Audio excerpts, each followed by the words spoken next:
الرحیم. درود شریف وای. اللهم صل على محمد وعلى آل محمد كما صليت على إبراهيم وعلى آل إبراهيم إنك حميد مجيد.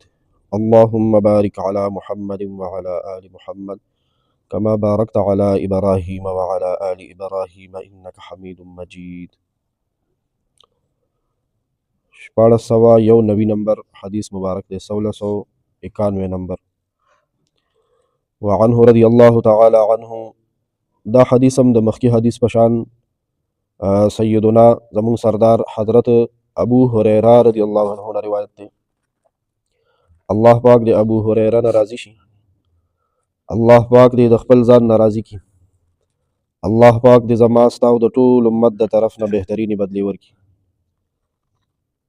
ان النبي صلی اللہ تعالی علیہ وسلم قال، چې شک پکې نشته نبی کریم صلی اللہ علیہ وسلم دا ارشاد فرمایلی دی، دا حدیث ویلی دی، دا خبره کړې ده. الجرس مزامیر الشیطان، ګونګرو جرس د شیطان باجی دی، ګونګرو جرس د شیطان باجی دی باجی. رواه مسلم، دا حدیث امام مسلم رحمہ اللہ روایت کړی دی. صحیح مسلم شریف کی کتاب اللباس والزینہ باب کراہیت الکلب والجرس فی السفر. امام احمد رحمہ اللہ په مسند احمد شریف کی دا حدیث ذکر کړی دی. امام ابو داود رحمہ اللہ سنن ابو داود شریف کی، ابن حبان رحمہ اللہ، دا شان امام بهقی رحمہ اللہ په دې ګڼ شمېر د حدیثونو په کتاب کې دا حدیث مبارک راغلی دی چې نبی علیہ السلام فرمایلی دی چې جرس او ګونګرو د شیطان باجی دی. مزامیر الشیطان، مزامیر د مزمار جمع ده او مزمار شپیلی ته وایي. د لرګي وي ورکې سوري وي او د پوکي وهلو خپل ځای وي ورکې بانسري ورته اردو کې وایي شپیلی. او په دې کې د ساز او د موسیقۍ او د میوزک چې څومره او د ګانې بجانې څومره آلات دي، اکه قدیم زمانه کې او که اوس جدید زمانه کې راوتي دي او که راتلونکي وخت کې به د ساز او د موسیقۍ او د میوزک او د ګانې بجانې کوم آلات ایجاد کېږي دا ټول په دې کې داخل دي. او دا موبایل چې دی، موبایل دی کې خو بیا د سازونو هر قسم راجمع دی، او میموري کارت که وي او که MP3 وي که ریډیو دی که نو دا خو په ظاهر باجه نه ښکاري، خو دې کې د باجو د میوزیک او د موسیقۍ هر قسم نوعه پکې راغلی ده، دا ټول پکې رالومې وي.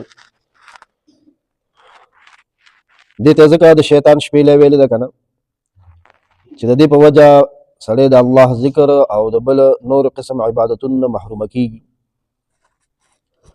محرومتیا خو یو دا ده که نه، ګوره په ډک جومات کې چې یو ځای کې وغږېږي که نه، که استاد رکو سبق هم ویلی که نه او تراو کې سپاره سبق هم ویلی چې هغې څومره اثر پړه کړی که نه، ډېر رانرم کړی وي، دغه یو کړنګ سره د ټولو توجه ګډوډی شي.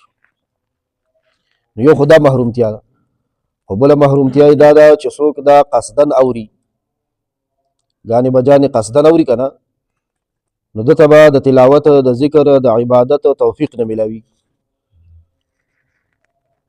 په هغې کې به په ګنټو ګنټو اړمي. موبایل چې یو ځل کولو کې که نه، ټیک ټاک یې که کولو کې، که فیسبوک یې کولو که یوټیوب یې کولو که ګوګل یې کولو که نورې د دې نامې دي باقاعده، چې یو ځل یې کولو که نه نو دی به ځان نه خبر نی، خو چې ګړی ته وګوري په د ګړی په ټایم باندې 2 ګنټې ټایم به یې دنه اخیستی، ګنټه ټایم به یې اخیستی، او دې بندګان به ورته اړخ قدرې هم نی اړولی، بلکل ورته یو شان ناست دی یا ملاست دی. او چې دته بیا د ذکر ویلی شي په دغه څیز کې ورته د ذکر دغه هم راشي، تلاوت پاڼه هم پکې راوړي د ذکر، خو هغه ایثارولو ته هم تابع نه راځي چې صرف د موبایل په دې سکرین لږ ایثار کې چې ورګه دا وظیفه پکې راله چې دا خو یو ځل خو وویم ان تاسو د موبایلونو والو نه تپوس وکړئ، یا دا آیت پکې رالو ورګه دا حدیث پکې رالو دا مسله راله دا ذکر دا دعا راله هم ښکلې ښکلې دواګانې پکې راشي، خو د هغې د کتو توفیق ځکه هلته پړه تیاره راغلي، نو بیا دې ته د دې د ایثارولو زر اړئ، هغه چینل وي او د سره په لاس کې ریموټ کنټرول وي، نو زر اړئ چې هغه مذهبي دغه پکې رالو، دیني دغه پکې رالو، اذان پکې رالو، اقامت پکې رالو، مکه پکې راله، مدینه پکې راله، زر به واپس هغه ګند دنه دغه وخت کې د سوټو دا ګونګټ نی دا تی جوړي، د سوټو د ګونګټ او د بلبل یارانه شوه. بلبل ورته هر وخت د سوټو کې دا غونډاري دي چې جوړې ډېسلې جوړې او سوړي ته یې راکاږي. زه ته یو چمن ته بوځم، رنګارنګ ګلونه دي ورکې، ښکلې پرخې ورکې پرتې دي، ښکلی شین چمن دی، لږ به دې ورکې روح تازه شي. خو دی خو د سوټي غونډارې و، د سوټي ګونګټو.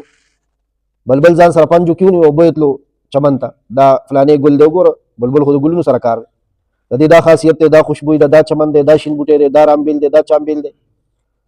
او ګونګټ ورته وایي نه نه بس ما خپل هغه سوټي له بوله چې ښې ورسره سر خو کړو، خو د بلبل خبرې پې اثر ونه کړو. راوسته واپس هلته وغورځولو سوټه کې وي تا سره زما دوستانه نه کېږي، ته خو هم دې سوټو کې خوشحاله. نو دغسې کیسه د دې میوزک د وجې نه کېږي، د دې ساز د وجې نه.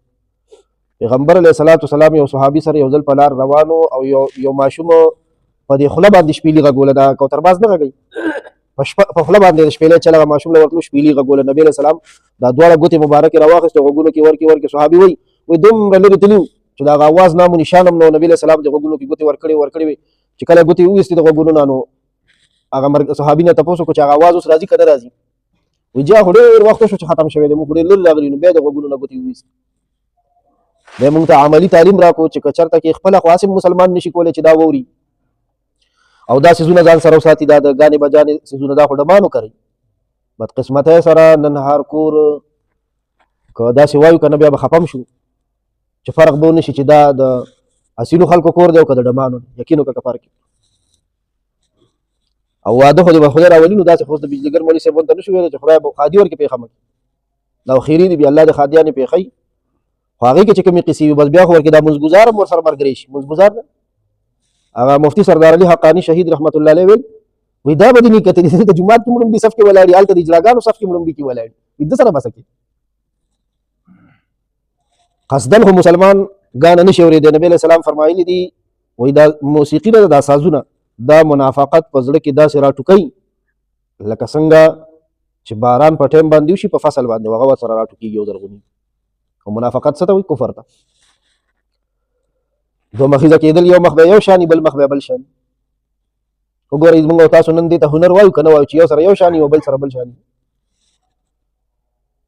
دا ډېر خطرناک کارونه دي. د کورونو نه به انشاءالله کوشش کوو چې دا څیزونه بهر کړو. امام شافعي رحمه الله فرمایلي دي وایي دا شپېلی چې ده، شپېلی یعنې د موسیقۍ او د میوزک چې څومره آلات دي، وایي دا زندقانو ایجاد کړي دي. زندقانو، زندق په دې کافر کې ډېر سخت قسم دی، سخت کافران. ولې؟